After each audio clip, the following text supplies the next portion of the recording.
Hey, what's up, y'all? This is Lewis Speaks 2022, and today I want to talk to you all about emotional currency. You know, I realized that lately I've been feeling very angry, I've been feeling very depressed, and I realized that's because I've been investing my emotional currency in the wrong people.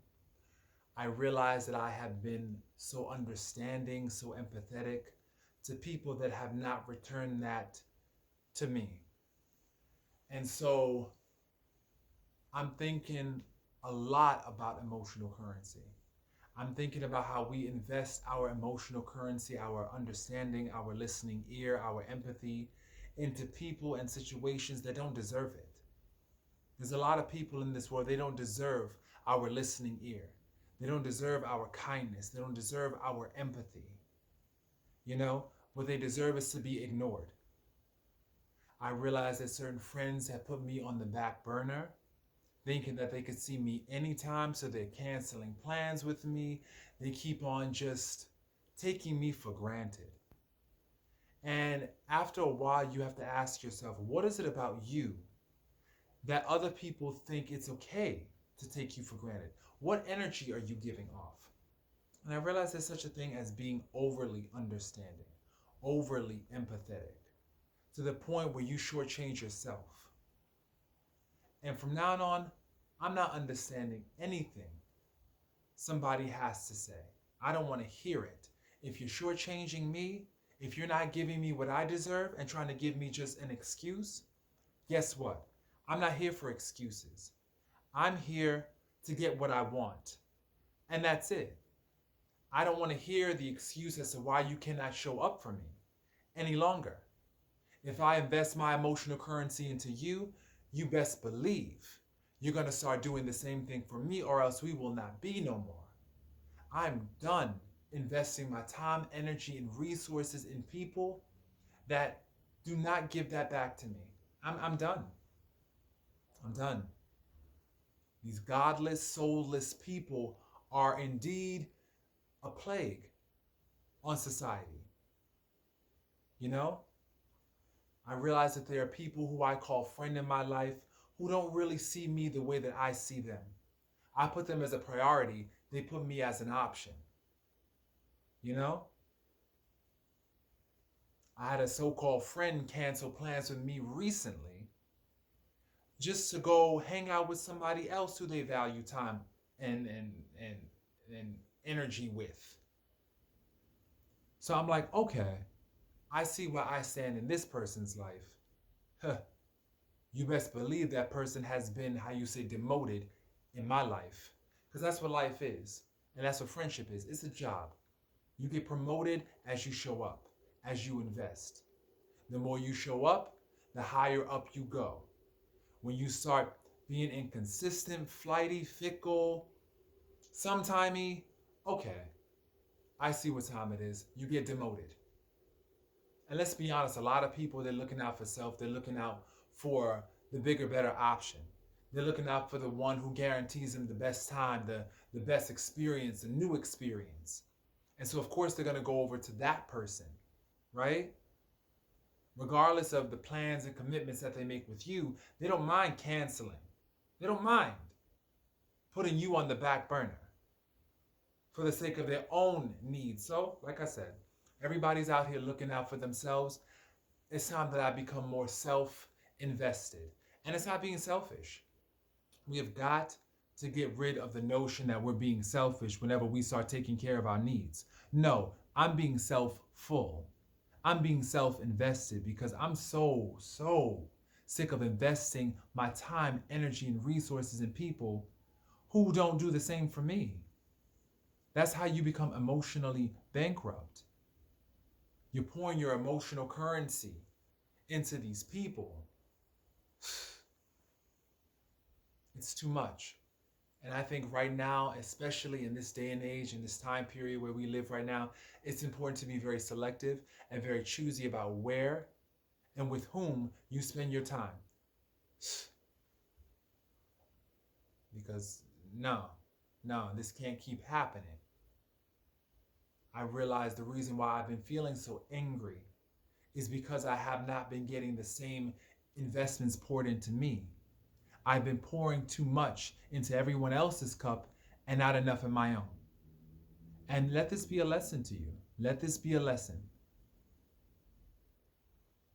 You know, when you pour into everyone else's cup, when you are a healer naturally, by nature, I am a healer. I want people to feel happy. I love when people feel whole, you know?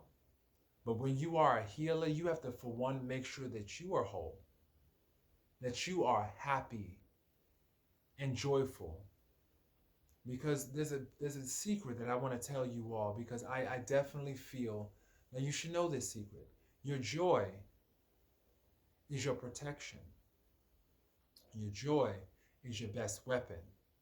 And when you constantly give yourself away, when you constantly betray yourself for the love, approval, and acceptance of someone else, you gradually chip away at the structure of your joy. And ultimately, you'll start to notice that it's whittled down to a toothpick, and you're wondering why you feel angry and sad and depressed and low-spirited. It's because you're doing too much for everybody else and not enough for you. You're pouring too much in everybody else's cup and not enough in your own. And also, part of pouring into your own cup is demanding that other people pour into you. And if they don't, get rid of them. Disconnect. If they're friends, you definitely try to let them know what's going on. Once you let them know and they still don't fix things, you have to let them go. Let go of the emotional vampires. If it's co-workers, you are forced to work around them and walk around them. Basically, you know something, just limit your contact. Limit your contact to just business. It's a tendency, especially at work, where you think that you want to have a wonderful, friendly work environment. But there's a thin line between being friendly and also being professional. You have to always make sure you maintain that professional demeanor, because you can quickly get distracted. And you can also quickly get deceived into thinking that the people that you work with are your friends. But in all actuality, it's a business. It's a business. Keep your personal and your professional life separate. You know? And know who you can pour into and know who you can't pour into. I had to learn that. My new task is to begin to identify all the emotional vampires in my life and to begin disconnecting from them. Because I'm done. I try my best to turn the other cheek. I try my best to, not take it personally. But how can you not take it personally? When a person is not pouring into you, when they're deliberately canceling plans with you to go over there with somebody else. Please, where's the loyalty? It's obvious that the people in your life, some of the people don't feel the same way for you that you feel for them. And so you need to definitely start doing you. And people, my thing is this is not retaliation. This is not trying to settle scores and get even. No, it's about assessing where you stand in people's lives so you don't keep falling for their lies. And I'm going to say that again. It's time for you to start assessing where you stand in people's lives so you stop falling for their lies. It's very important. I'm definitely going to start assessing where I stand in someone's life, because I can't keep on going through the nonsense, the feelings of anger, because I'm giving them more than they're giving me, and you just feel this inequity. I'm sacrificing so much of my time, energy, and all they're doing is treating me like an afterthought. Really? But the thing that all of it has in common is you. You're the one allowing that. So you're the one that can stop it. If you're the one that allows it, you're the one that can stop it. You can control this destructive ride that you're on. See, we oftentimes think that we have no control.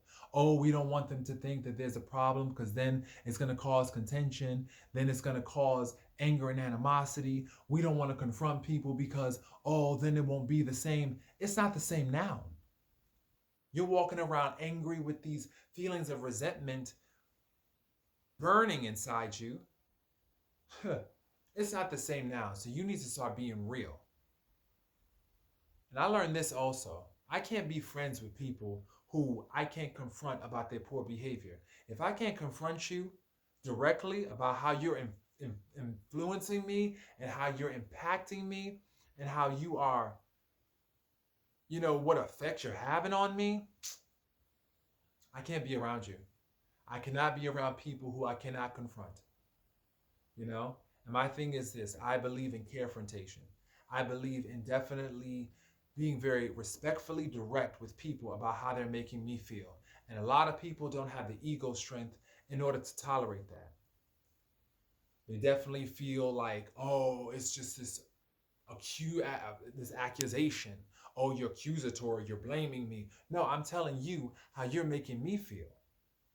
But a lot of people can't handle that. They get all up in arms. They get defensive. They get attitudes when you tell them how their poor behavior is affecting you. Man, please.